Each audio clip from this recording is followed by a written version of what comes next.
আজকে তো সকাল সকাল খাওয়া দাওয়া করে একটা জায়গায় বেরোনো ছিল, তাই জন্য চটপট রেডি হয়ে বেরিয়ে পড়লাম।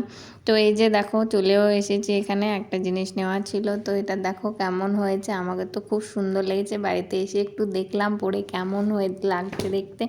তো তারপর তো বিকেলে বেরিয়েছিলাম একটু মার্কেটে যাওয়ার জন্য, একটু কেনাকাটা করার ছিল, তাই জন্য।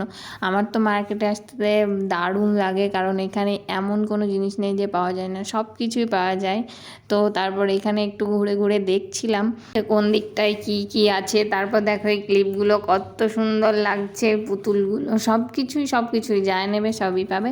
তারপরে এদিকে সোয়েটারের দোকানে চলে আসলাম, সোয়েটার নেওয়ার জন্য মেয়ের জন্য দেখছিলাম, কিন্তু সাইজে হচ্ছিল না, ওর সাইজের থেকে বড়ই ছিল। তারপরে এদিকে জুতোর দোকানে আসলাম, এখানে দোকানে দেখলাম সোয়েটারগুলো, সেটাও সাইজে হলো না। তারপরে এদিকে আমি একটু শাখা বাঁধা পলা বাঁধা দেখছিলাম, এই সোয়েটার নিয়ে আমরা বাড়ি চলে আসলাম। আর ব্লগটা কেমন লাগলো জানিও, আর অবশ্যই করে সাবস্ক্রাইব করতে